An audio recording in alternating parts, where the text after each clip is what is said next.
Bom dia, meu querido. Como é que está? Tudo bem? Eu sou o Edson Mariano, professor de Direito Civil e Processo Civil. Como é que está? Espero que muito bem. Pois bem, eu gostaria de compartilhar com você a respeito da resposta do réu, voltado no âmbito da contestação, que é a primeira peça, a peça mais importante para que você possa impugnar toda a pretensão alegada na exordial, na petição inicial pelo autor da ação, que foi então demandada contra o seu cliente, que está na condição de réu, de requerido. Eu gostaria de lembrar a cada um de vocês a importância de termos o nosso acervo bibliográfico em nossa casa. Se você não o tem, que você possa gradativamente, paulatinamente, assim obtê-lo, para que você possa mais e mais ter conhecimento, mais e mais ter posições de doutrinadores naquela área que você pretende militar, que você pretende trabalhar. E assim você lendo, estudando, vendo esses compêndios, você terá condições melhores e maiores de fazer uma peça de contestação muito bacana. Pois bem, tudo aquilo que nós aprendemos nas cadeiras da universidade, da faculdade, dos centros universitários, é a mesma coisa na vida rotineira de um advogado quando começa a exercer a advocacia após o recebimento da sua carteira como advogado. Certa feita você perceberá que você será também contratado por pessoas que tornar-se-ão seus clientes para contestar. Chegará no seu escritório e apresentará realmente um mandado citatório através de quê? Através de uma AR, através de um aviso de recebimento entregue por um carteiro, ou entregue através de um oficial de justiça a mando do juiz, cumprindo uma diligência mandatória, citando o réu, o requerido, naquela ação. E as ações, nós sabemos, no âmbito civil, são diversas. Mas nós estamos aqui para falarmos a respeito da contestação. E o que eu fiz? Mesmo como advogado militante, eu gostaria de uma maneira bem clara, bem transparente, porque nós sabemos que tem mais de 1.800 artigos, quase 2.000 artigos, se nós somarmos o direito material, tanto processual como civilista. Essa legislação posta, essa legislação positiva é muito abrangente. Então eu sou bem sincero em dizer-lhes que não abraço todo o conhecimento, porque haja memória para tanta contextualização em termos de fundamento legiverante. Acho que falei bonito. Pois bem, então eu estou aqui com uma literatura, uma obra que eu obtive na ocasião quando estive me preparando para a segunda fase do exame da ordem. Estou com o meu vade-mecum à minha frente, para que eu possa tranquilamente estar ali absorvendo mais conhecimento, somando com todos os que nós aprendemos nas cadeiras da universidade, para que eu possa, com toda a contextualização de documentos probatórios que eu tenho, analisar a petição inicial e suas alegações e os documentos de prova juntados pelo autor daquela ação, para que, de maneira bem transparente, bem clara, objetiva e precisa, eu consiga elaborar a minha peça contestatória. Pois bem, a contestação, o que ela é? A contestação não é nada mais e nem menos do que a resposta do réu. Do réu em relação a quê? As alegações, as acusações feitas para quem? Para o requerido, para o réu.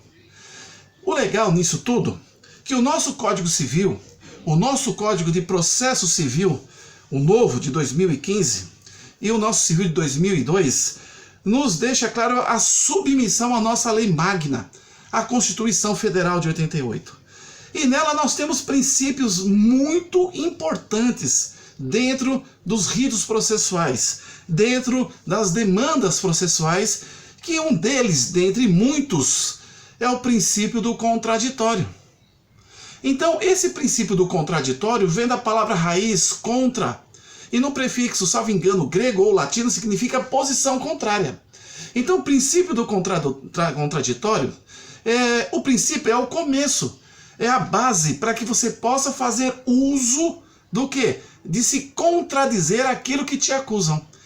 De se contradizer aquilo que realmente vão de encontro a você e que você entende que os fatos não foram daquele jeito, que os fatos não são verdadeiros. E por isso esse princípio é muito importante.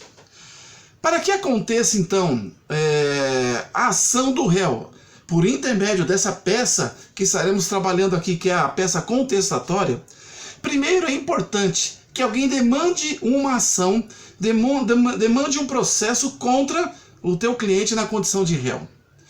E ele ali formule a sua peça inicial, alegando contra o seu opositor, e o papel do advogado que está do lado do contestante é simplesmente apresentar o quê? Apresentar um enfrentamento a essas alegações. Por isso, olhando aqui na minha literatura, trata a respeito de um título bem sucinto: a resposta do réu.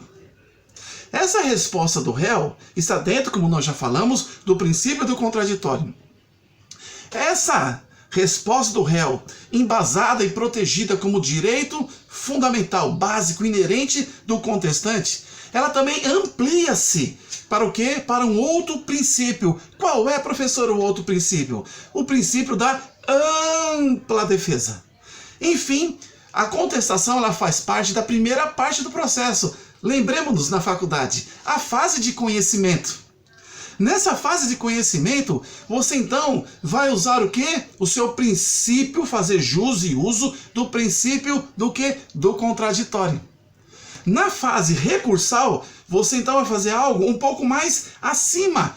É o princípio da ampla defesa em relação à segunda instância e os tribunais que são competentes para julgar em grau de recurso através dos desembargadores, através dos ministros. Ok? Então, no meu livro, eu tinha ali de relembrar a respeito da contestação.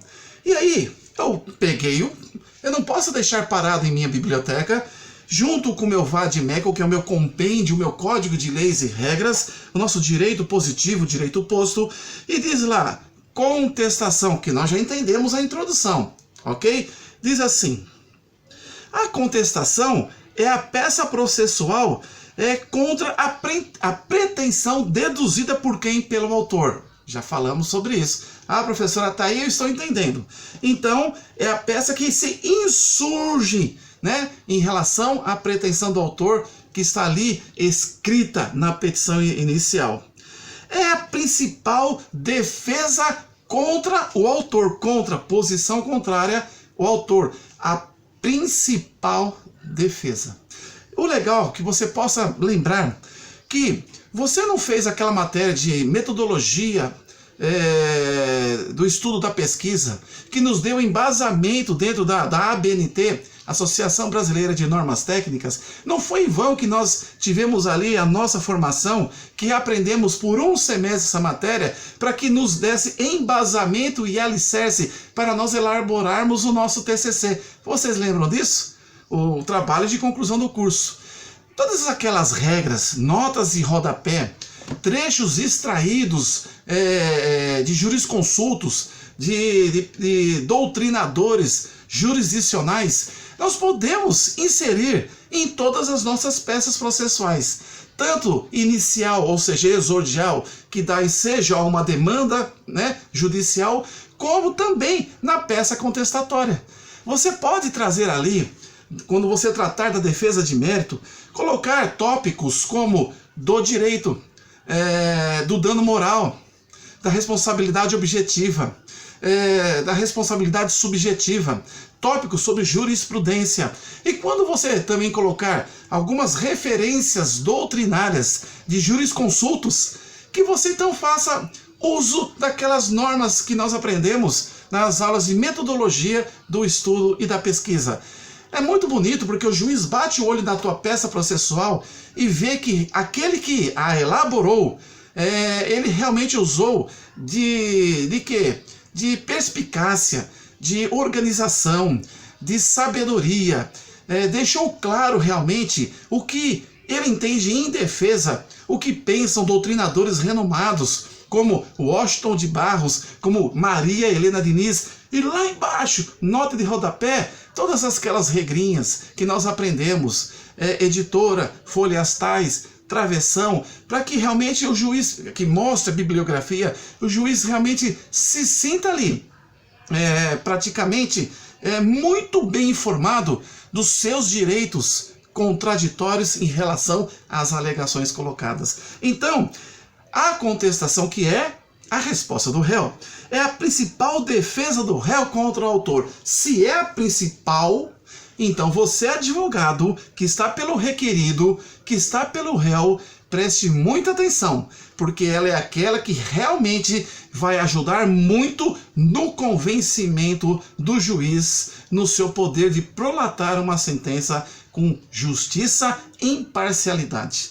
Preste atenção. E aí, nessa minha obra, livros que conquistei durante o período de faculdade, ela coloca-nos assim como principal peça. E diz também que na resposta do réu, na contestação, encontram todos os elementos de resistência à demanda inicial. Então, enfrentamento, elemento de resistência, não no sentido bruto, mas só uma ilustração em gestos, bater de frente com as alegações que nós entendemos infundadas. Ok?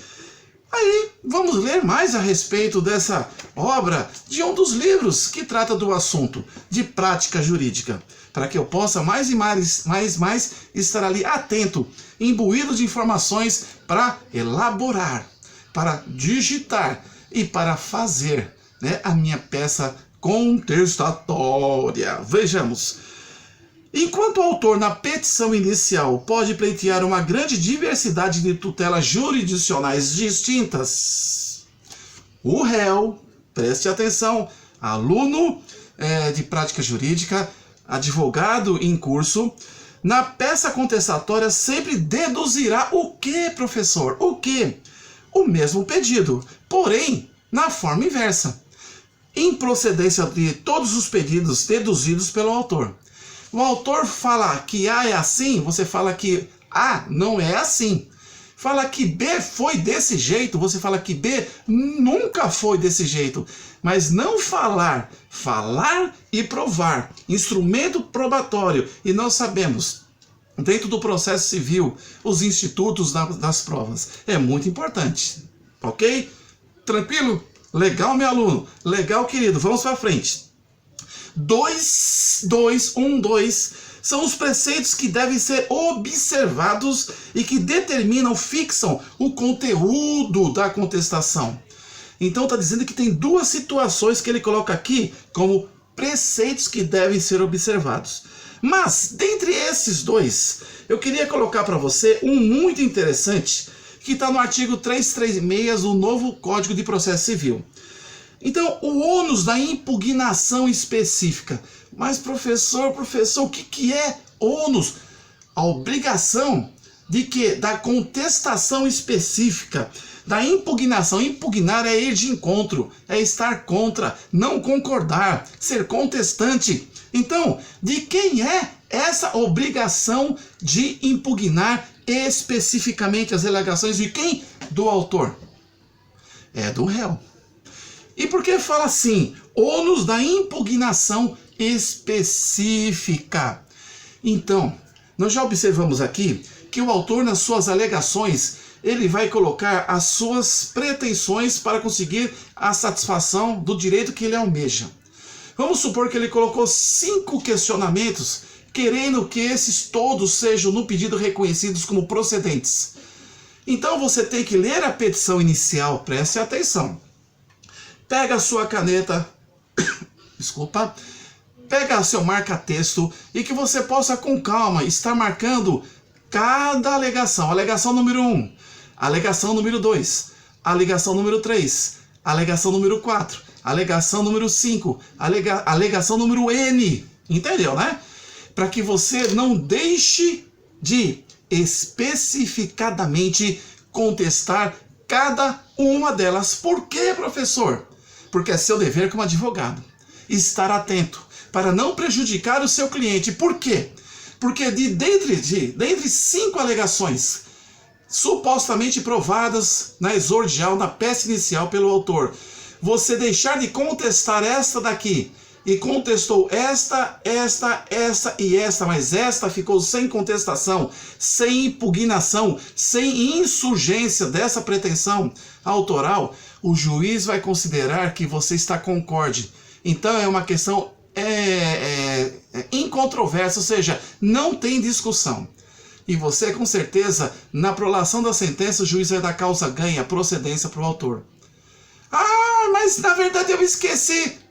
Perdeu a bênção. Então, muita atenção. Canetinha, atenção, silêncio, copie, cuidado, fica olhando muito pela tela. Eu sou daqueles que procura imprimir a contestação para colocar todos os pontos que eu devo contestar. E aí, todos esses pontos, que então, o ônus da impugnação específica, eu tenho que chamar o meu cliente, que já me contratou como seu advogado, para esclarecer a ele, ponto a ponto, e perguntar: isso é verdade? Isso é verdade? Isso é verdade? Obviamente, a expectativa, vamos no mundo assim, hipotético, não. Ah, não, pois bem, fulano de tal. Então, você tem provas a respeito disso, para que nos dê embasamento na impugnação específica desse tópico, desse e também desse de todos? Tenho. Pois bem. Porque às vezes você vai perceber que seu cliente nem leu a peça que ele reconheceu. Em processos, por exemplo, feitos em papel, na citação vai a contrafé. Mas, professor, o que é contrafé? É alguma coisa bíblica? Não, a contrafé é simplesmente a petição inicial. Ele recebe o mandado citatório, ele recebe a carta citatória, isso no processo ainda em papel, na forma antiga, que ainda está em curso, e atualmente não, porque todos são digitais, mas eu estou dizendo em situações passadas. Ele então, o oficial de justiça, entregava a cópia da inicial. Hoje, com os processos eletrônicos digitais, nós precisamos entrar, ler, eu em particular, imprimo a peça de alegação inicial, a petição inicial, para poder, com muita objetividade, com muita atenção, ler ponto a ponto, ticando cada uma das alegações, para que eu não deixe passar uma em branco, porque senão eu prejudico o meu cliente, ainda mais se ele tinha razão. Olha que prejuízo. Advogado, aluno de prática jurídica nas cadeiras universitárias, a peça de contestação, a resposta do réu, é uma peça muito importante. E diz assim: o réu deve especificar e contrapor fato por fato alegado pelo autor na petição inicial. Muito bom, né? É comum a divisão das matérias de defesa. Então está dizendo que normalmente é comum uma divisão das matérias de defesa inseridas no bojo da contestação em 2 grupos. Quando nós falamos de bojo de contestação, lembra do que eu falei a respeito de normas da BNT para transcrição de parte de texto, para citação de obras, de livros, sobre assuntos doutrinários, jurídicos, para que possamos realmente montar a nossa peça? A peça contestatória é aquele que nós já aprendemos. O endereçamento nós já sabemos, porque já está ali no mandado citatório, no cabeçalho do Tribunal de Justiça. Ali você vai saber qual a vara civil, não é verdade? Você vai colocar no endereçamento, excelentíssimo senhor doutor, juiz de direito da segunda, porque você viu no mandado citatório, vara civil da comarca de Praia Grande. O número do processo nós sabemos que é abaixo do endereçamento. E esse número do processo também está onde? No mandado citatório. E aí você vai ter que colocar este número abaixo do endereçamento, mais ou menos uns 4, 5 espaços de distância. E depois disso, você vai colocar o quê? Você vai colocar vários tópicos, como gratuidade de justiça, como preliminares, que nós vamos estudar a respeito, que são as defesas preliminares, que são as dilatórias e são as peremptórias, aquelas que postergam os atos processuais, se prolongam um pouco mais, e aquelas que extinguem o processo, que são as peremptórias. Então, você vai poder colocar ali uma síntese das alegações do autor, que isso é um resuminho, para ajudar no entendimento do juiz, e você vai poder colocar a sua defesa em relação àquelas alegações, que é a defesa de mérito, se contrapondo absolutamente na impugnação específica de todas as alegações que o requerente fez em relação ao seu cliente requerido. E esse é o bojo, a formação da peça contestatória. E tem, dentro disso, tópicos que pode ser um dos tópicos, as preliminares, outro tópico, a gratuidade da justiça, outro tópico a respeito do mérito contraditório, outro tópico do pedido, que é lá no final, outro tópico que você vai colocar da jurisprudência, outro tópico que você vai colocar da doutrina, enfim, você vai montando a tua peça, que gostoso e que bonito ela fica, com tudo isso colocado ali naquele papel que será digitalizado de maneira feita na fonte 12, como nós aprendemos ali na ABNT, nos TCCs, com nota de rodapé, com os doutrinadores, com cada prova ali sendo bem colocado para que o juiz leia na peça contestatória aquele parágrafo e no final tá documento 5, documento 4, documento 15, documento 20, para que o juiz possa então folhear compulsando os autos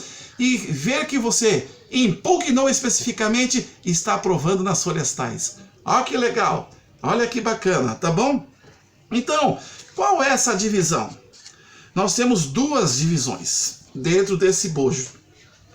Nós temos as defesas processuais. Temos o quê? As defesas processuais. E temos também a defesa de mérito. Nesse momento, nós estaremos estudando, nessa primeira aula, as defesas processuais. No segundo momento, em outro vídeo, meu aluno de direito, meu aluno que já está exercendo como cumprimento curricular a prática jurídica, meu colega que já é militante na área civilista e que está fazendo a sua peça contestatória para o seu primeiro cliente. Preste atenção, tem duas divisões. Então, a defesa processual e a defesa de mérito.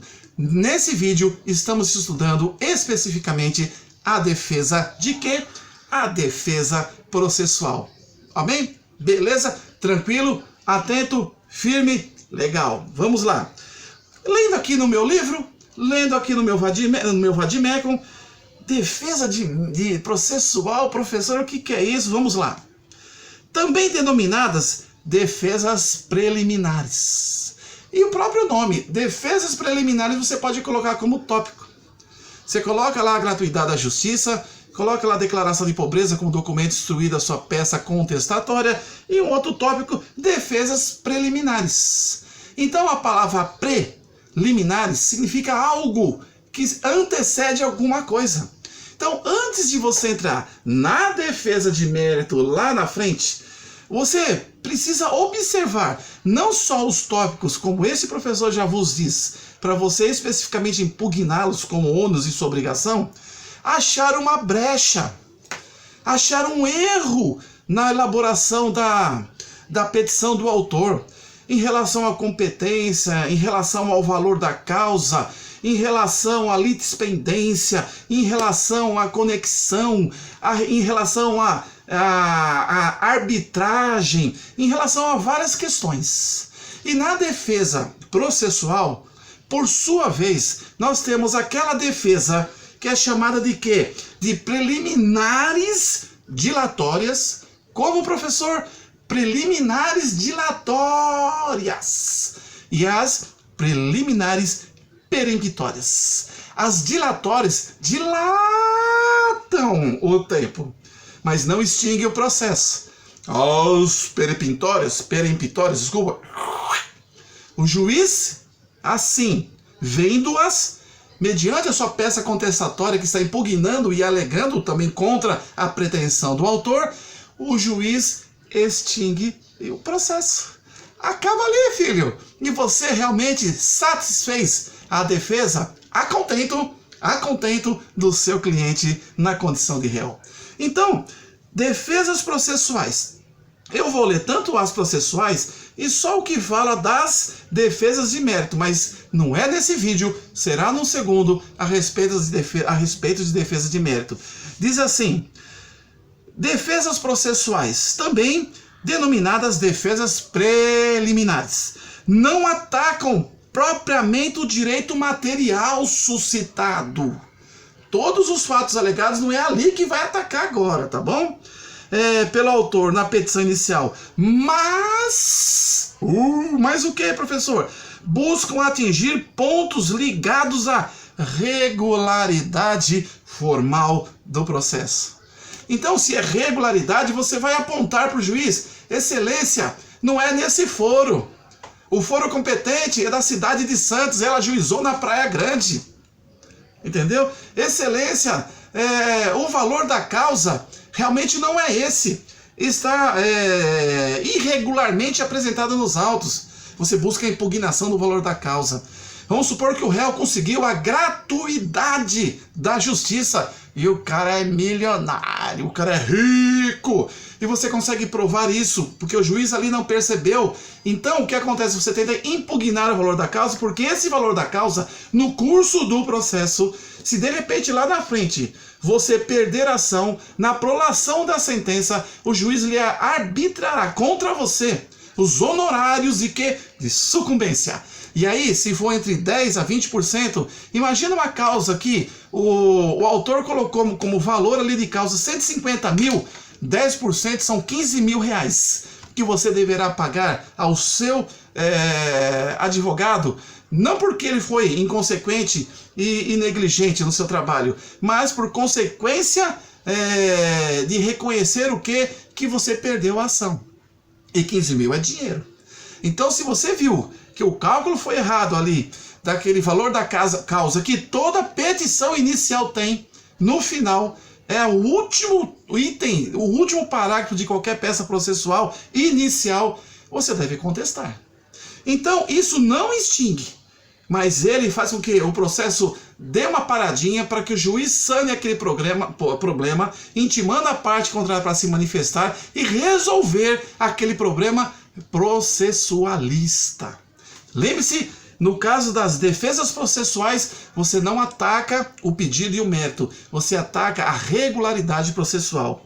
Pois bem, aí diz que estão previstos no artigo 337. Quando você busca o 337, nós estaremos sucintamente trabalhando. Ele vai falar que o quê? Agora, o Edson, professor, o Edson, ser humano normal, querendo mais e mais conhecer a respeito do direito posto no Código de Civil e Processo Civil, eu fui então no nosso novo Código de Processo Civil, no artigo 337, lá fala: incumbe ao réu,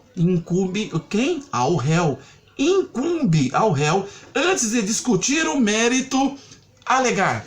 Então o réu, fazendo uso do princípio do contraditório, ele alega contra as alegações do autor.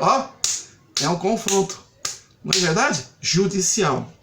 E estaremos vendo quais são então essas defesas processuais. Pois bem, e diz também que estão previstas no 337 e antecede a defesa de mérito na estrutura da contestação. Pois bem, e as defesas de mérito, que em outro vídeo assim trataremos, buscam atacar diretamente o direito material suscitado. Buscam atacar diretamente o direito material suscitado pelo autor na petição inicial. Olha, professor, isso já está fichinha, eu entendi muito bem e sei realmente o que devo fazer quando eu receber ali uma peça processual para contestar na faculdade. Parabéns, é isso mesmo que eu tenho que fazer. Vamos lá então, vamos falar a respeito das preliminares propriamente ditas.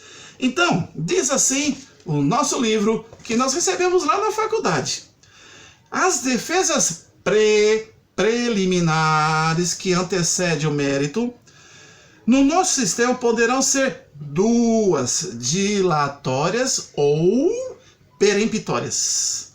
de acordo com os efeitos que elas farão incidir no processo, se acolhidas. Olha só, se elas forem acolhidas, algum efeito suscitará e ajudará muito a você, advogado do requerido, advogado do réu. Então, preliminares dilatórias e preliminares peremptórias. Diz aqui, lendo essa obra de um excelente doutrinador. Preliminares dilatórias, dilatam, esticam, prolongam o processo para que te dê mais fôlego para que você possa realmente agir nos autos. As preliminares, então, dilatórias, visam somente corrigir algum vício endoprocessual. Que nome difícil. Enfim, algum vício processual no curso do processo. Retardando, postergando a marcha. A marcha de quê? A marcha do processo até que essa invalidade seja sanada. Aí, olhando no 337, que nós acabamos de ler no nosso novo Código de Processo Civil, vai tratar a respeito do quê? Das preliminares dilatórias também e peremptórias. Nas dilatórias, que é nesse sentido, nessa divisão, nós temos no inciso 1, a inexistência ou nulidade de citação. Eu vou colocar aqui o livro um pouquinho de lado. Estou aqui na minha frente. Você não vê, mas está aqui comigo.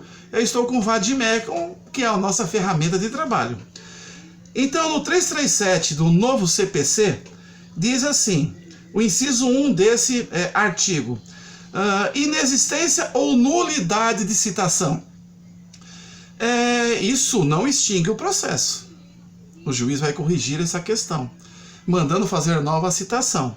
Ou seja, e a inexistência, você então, na alegação, tanto na questão de preliminar dilatória, você vai fazer esse uso como advogado em defesa do seu cliente réu, dizendo que não houve citação, ou a nulidade da citação. Por exemplo, o réu não foi citado, foi entregue a carta citatória por AR, aviso de recebimento, para terceiros. E na verdade, a pessoa a ser citada a exercer o princípio do contraditório não é terceiros. O legitimado no polo passivo é fulano de tal e não Beltrano. Então, o que ele faz? Ele, no tópico de preliminares, ele coloca preliminar dilatória. Ele usa o inciso 1 e vende o seu peixe escrevendo ali a respeito de inexistência ou nulidade de citação. Tá bem claro para você? Muito bom. Inciso 2, o 337 do novo CPC. Incompetência absoluta e relativa. Aí, eu estou lendo aqui, inciso 2 tem uma referência dizendo assim, vide artigo 64 do CPC. Aí, o que eu faço? Eu retroajo aqui, eu estou no 336, eu vou no 64 e vai falar a respeito de quê? A respeito de incompetência. In significa não, negação. Alguém que não é competente, não competente para alguma coisa, em relação ao juiz prevento. Então vamos lá.